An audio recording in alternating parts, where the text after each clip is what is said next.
Welcome to the Deep Dive, the show really designed to help you ace your RES exam and, truly understand complex topics without getting lost in all the jargon. That's the goal. Today, we're taking a plunge into the, well, fascinating and sometimes pretty intricate world of private property ownership and dispute resolution right here in Singapore.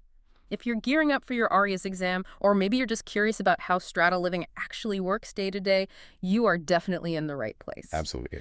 Before we jump in, though, just a quick favor. If you find this useful, please hit that like button and subscribe to the channel. That way you won't miss any of our latest deep dives. Yeah, that helps us out.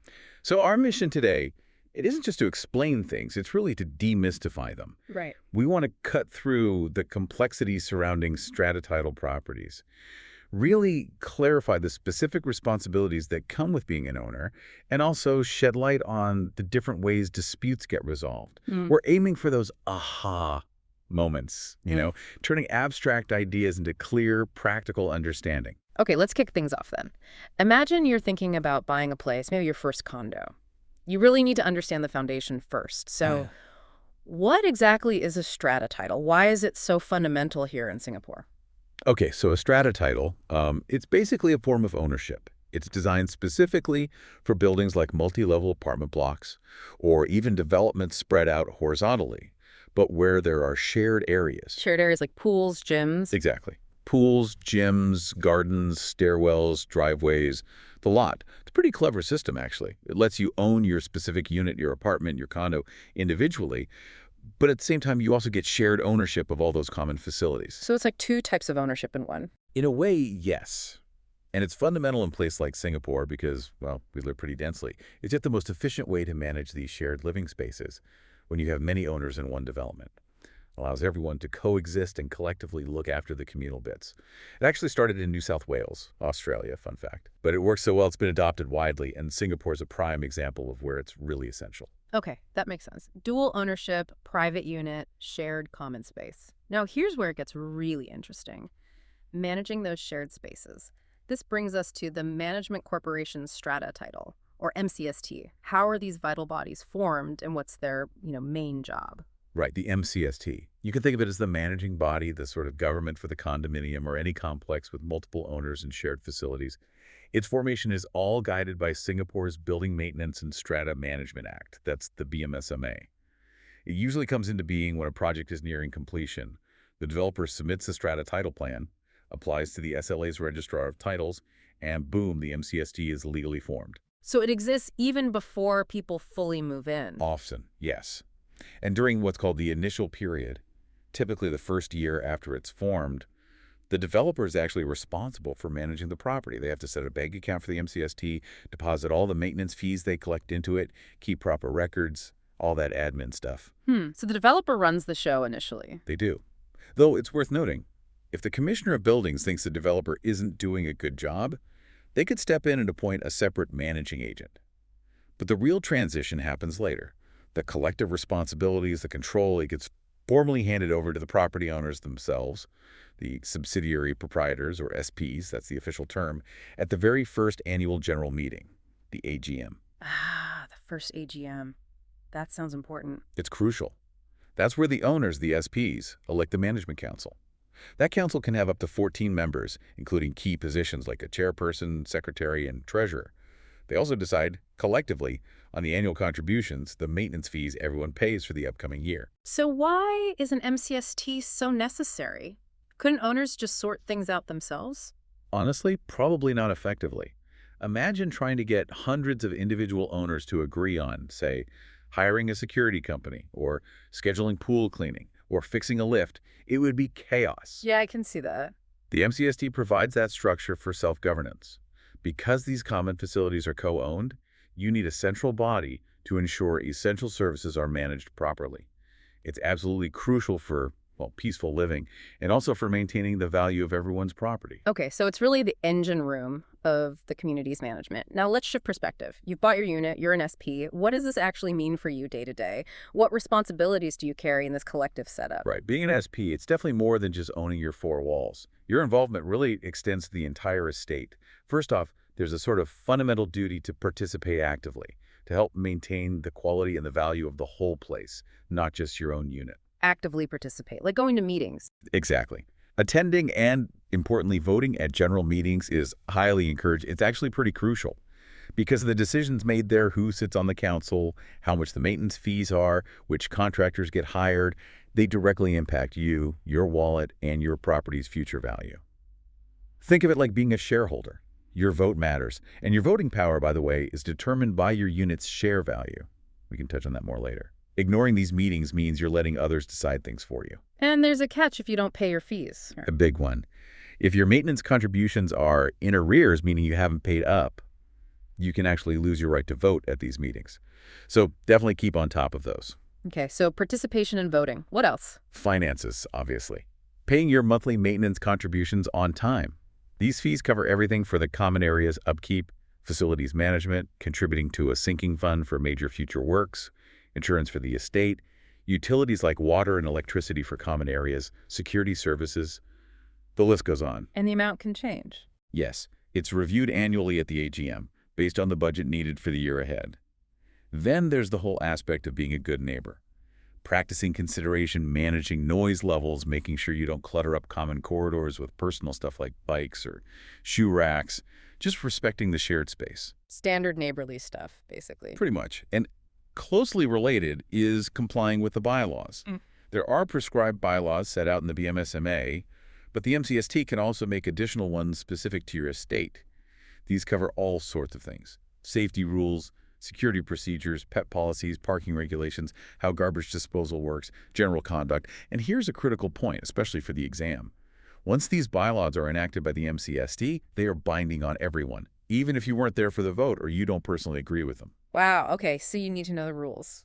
Absolutely. Ignorance isn't really an excuse. Lastly, you're responsible for maintaining your own unit. This includes things like internal plumbing, electrical wiring, but also fixtures like external windows and any pipes that exclusively serve your unit. If your neglect causes damage, say, a leak from your bathroom damages the unit below you, could be held liable. So internal maintenance is key, too. Definitely. And a couple of admin things. You need to inform the MCST if your contact details change or if you sell your property. And you generally have to grant the MCST access to your unit if they need to do maintenance or repairs on common property, provided they give you reasonable notice, of course. Okay, quite a list of responsibilities. Now let's flip that coin. What about your rights as an SP? And just as important, what are the lines you can't cross the restrictions? Good question. It's definitely a balance. Let's start with rights. A really critical concept you need to grasp is share value. You mentioned that determines voting rights. Yes, and more. Think of share value as your unit's assigned weight or proportion within the entire development. It's usually based on factors like your unit's size. This share value determines three key things. One, how much your maintenance contributions are. Higher share value usually means higher fees. Two, your voting rights at general meetings. Higher share value, more votes. And three, your proportionate share of ownership in the common property itself. Okay, so share value is fundamental. What else? You have the right to attend all general meetings, AGMs, or extraordinary general meetings, EGMs, and participate in the decision-making process. If there's a specific issue you feel strongly about, you have the right to request, in writing, that a motion be included on the agenda for the next general meeting. Gives you a voice. Can you send someone else if you can't make it? Yes, you can appoint a proxy to attend and vote on your behalf. You have to use the official prescribed form, though, and it needs to be submitted to the MCST's registered address, usually at least 48 hours before the meeting starts. Check the specific requirements for your MCST. You also have the right to inspect the MCST's records, things like minutes of meetings, the strata roll, financial accounts. You might have to pay a small fee for copies, but the access is there. Transparency. Right. Now, the restrictions, especially around renovations or alterations. Ah, yes. This is where people can sometimes get into trouble. There are some very clear lines. First, structural elements. You absolutely cannot alter things like load-bearing walls, columns, beams, or floor slabs without getting a proper assessment done by a licensed professional engineer and getting explicit approval from the Commissioner of Building Control at BCA. This is non-negotiable. It's about the building's safety and integrity. Okay, structural changes, big approvals needed. Definitely. Yeah. Second, common property. You can't just make changes or alterations to areas that are considered common property. Remind us what counts as common property again. It's basically any part of the development that's not within your specific unit boundary and is used or available for use by two or more owners. So yes, the swimming pools, gyms, gardens, lift lobbies, corridors, staircases, the roof, the external walls of the building, all common property. So putting up an awning attached to an external wall. Needs MCST permission because that external wall is common property. You can usually get a copy of the official strata title plan from SLA to see exactly where the boundaries lie if you're unsure. Third, anything affecting the building's external appearance. Altering external features like windows, railings, or even just painting your external wall a different color usually requires approval from both the MCST and potentially other authorities like URA or BCA, depending on the specifics. They want to maintain a consistent look. Makes sense. And what about that 90% rule you mentioned? Yes. This is a big one. If you plan improvement, works within your strata lot. Maybe roofing over a private enclosed space, PES, or adding a slab over a void area, and these works actually increase the total gross floor area, GFA, of the entire estate. Like adding usable floor space. Exactly. If it increases the GFA, you need a very high level of agreement from your fellow owners. Specifically, you need a resolution passed by a 90% majority based on share value at a general meeting. Wow, 90%. That's almost everyone. Why such a high bar? It's a critical safeguard, really. Think about it. Increasing the GFA can impact the overall density, the infrastructure load, maybe even the plot ratio calculations for the entire development. It affects everyone. So the 90% rule ensures that such significant changes, ones that alter the fundamental physical structure or density of the estate, have near unanimous support from all owners. It prevents one person from making a change that could negatively impact the collective value or character of the property. It protects the community's interest. That makes perfect sense. It protects the whole investment. But okay, let's be real. Even with rules, living so close together in Singapore means disagreements are, well, almost bound to happen sometimes. What happens when disputes do pop up in these private estates? It's true, conflicts are part of community living. The important thing to understand first is that disputes between residents, or even between a resident and the MCST, are generally considered private matters. Meaning the government doesn't usually jump in. Exactly. Government agencies typically don't intervene directly in these kinds of neighborly or internal condo disputes. The system really encourages resolving things privately first. So the absolute first step, always recommended, is to try and approach the other party calmly. Have a chat. Try to discuss the issue amicably and see if you can find common ground or a solution together. You'd be surprised how often a simple, polite conversation can clear things up before they escalate. Okay, so try the friendly chat first. But what if that doesn't work? What are the next steps? Can you walk us through the different channels available for sorting out disputes? Sure. If direct discussion fails, there's a kind of escalating pathway. Your next port of call should usually be your management corporation, the MCST, or its appointed managing agent, MA, if they have one. What can the MCST or MA do? They can investigate the situation, maybe act as an informal mediator between the parties involved. They can also send formal letters reminding people of the bylaws, outlining potential consequences if the issue isn't resolved. You could also formally request the matter be discussed at a general meeting to get wider input or a formal decision. Okay, MCST is step 2. What if that still doesn't resolve it? Then you move to more formal external channels. For disputes that are more interpersonal, non-contractual, noisy neighbors, minor disagreements over common space use, maybe some landlord-tenant issues that aren't about the contract itself, the Community Mediation Center, or CMC, is a great option. CMC, that's run by the Ministry of Law. That's right. It's a free service, and they're very effective at mediating these kinds of neighborly quarrels. They focus on helping parties reach a mutual agreement. If the dispute is contractual in nature, perhaps with a supplier or the MCST itself over a service contract, the Singapore Mediation Center, SMC, could be more appropriate. Also, don't forget neighborhood committees and CHEs. In some private housing estates, they can sometimes help mediate local disputes too. Okay, so mediation is a key step. What about more specific strata issues, like that water leak example? Yes. For disputes that are very specific to strata living under the BMSMA, things like interfloor water leaks, disputes over the MCST's performance of its duties, trying to invalidate a resolution passed at a meeting, disagreements about alterations to common property, or even if the MCST refuses to provide information they're supposed to, there's a specialized body called the Strata-Titled Boards, or STB. The STB. Sounds official. It is. It's a tribunal specifically set up to handle these kinds of strata-specific conflicts. It has a panel of experts, lawyers, engineers, property managers. They hear the case and can make binding orders. But one key thing, the STB doesn't give legal advice. They adjudicate based on the BMSMA. Right. Any other avenues? What about issues with, say, renovation contractor? Good point. If your dispute is with a service provider, like a renovation contractor, you could approach the Consumers Association of Singapore case. They can provide advice and mediation services for consumer business disputes. For smaller monetary claims, generally up to $20,000 or $30,000 if both parties agree, there's the small claims tribunals. This is part of the state courts and offers a quicker, less expensive way to resolve disputes involving things like property damage or unsatisfactory services. And what if it's a really serious ongoing neighbor problem, like constant harassment or something? For those really severe, persistent neighbor disputes where you've tried talking, maybe even mediation, and nothing works, there's the Community Disputes Resolution Tribunal, or CDRT. CDRT, what kind of things does that cover? It's designed for intractable cases involving things like excessive noise, foul smells, persistent littering, obstruction of property, intrusive surveillance, trespassing, even nuisance caused by pets.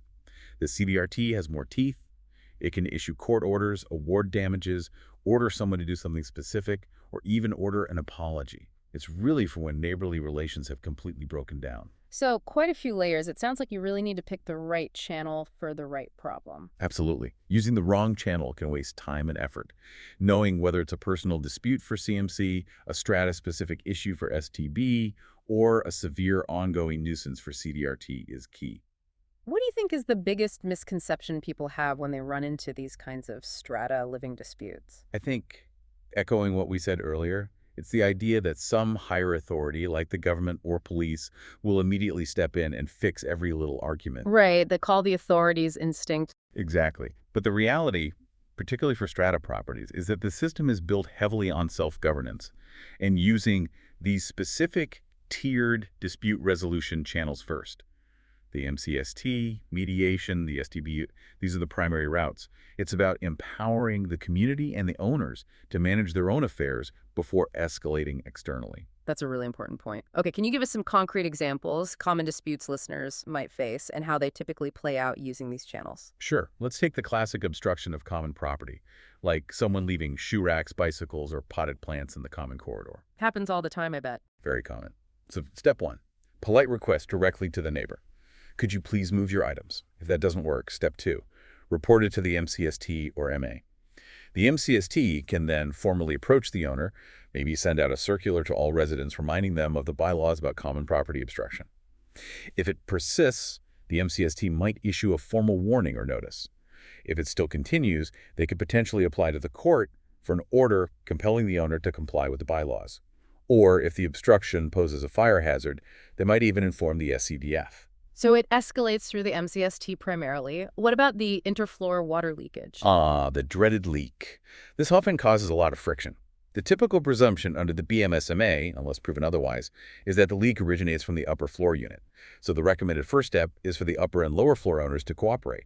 Arrange a joint inspection, maybe hire a plumber together, find the cause, and agree on who pays for repairs based on the findings. But what if the upper floor owner refuses to cooperate?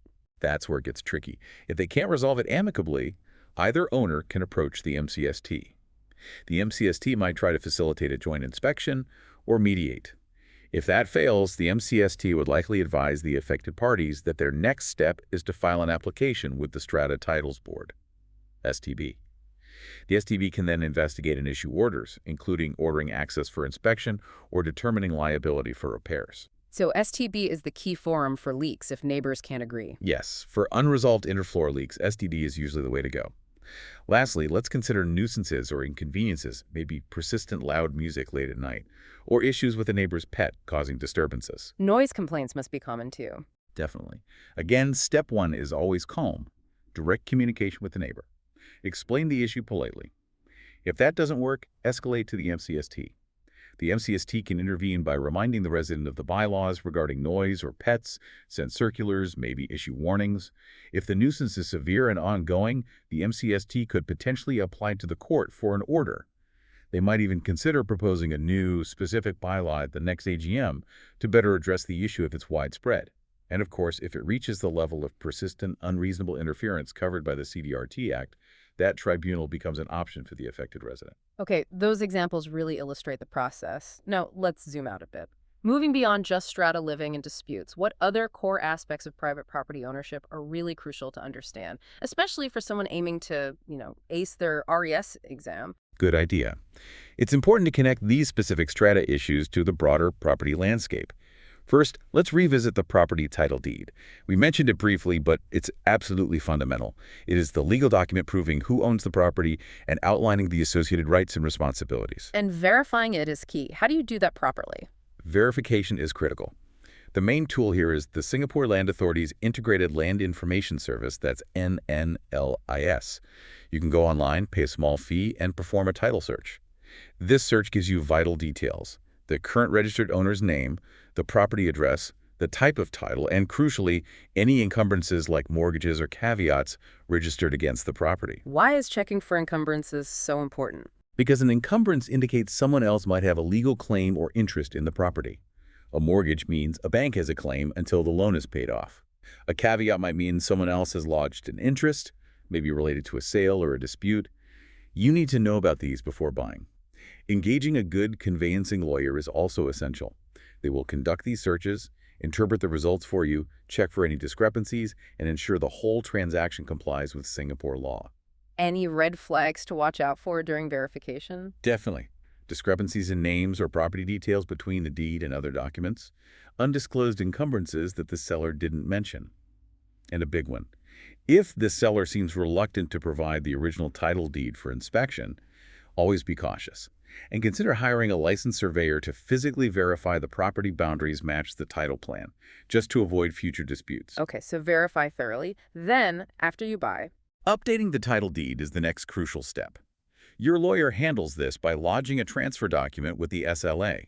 The SLA processes it, updates the official land register, and issues the new title deed reflecting you as the owner. That's your ultimate proof. got it. And just to quickly recap the ownership types for exam purposes. Sure. Broadly, freehold, which means ownership in perpetuity, forever, essentially. Leasehold, which is ownership for a fixed term, most commonly 99 years or sometimes 999 years in Singapore. And strata-titled, which we've discussed, individual ownership of a unit plus shared ownership of common areas, typically on a freehold or leasehold piece of land. Understanding the implications of each, especially regarding long-term value and what happens when a lease runs down, is important. Right. What about foreign investors? Any key differences they need to know? Yes, there are significant additional regulations and taxes for foreign buyers looking at residential property here. The big one is the Additional Buyer's Stamp Duty, or ABSD. Foreigners currently pay a hefty 60% ABSD on any residential property purchase. 60%. Yeah. Wow. It's substantial. There are some exceptions under free trade agreements, but generally that's the rate. They also face higher annual property tax rates, especially for non-owner-occupied properties. And critically, foreigners generally need specific government approval from the Land Dealings Approval Unit, LDAU, under SLA to purchase landed residential properties, like bungalows or terrace houses. They can usually buy condo units without this specific approval, but not landed homes. These measures are primarily about keeping the market stable and prioritizing housing for Singaporeans. Good to know. And finally, any common pitfalls people should watch out for when buying property? A few key ones spring to mind. First, as we stressed, failing to verify the title deed properly and do thorough due diligence. Second, overlooking the additional costs beyond the purchase price: stamp duties, BSD and ABSD, legal fees, agent commissions if applicable, ongoing property taxes, and MCST maintenance fees for strata properties. These add up. Third, ignoring zoning regulations set by the Urban Redevelopment Authority, URA.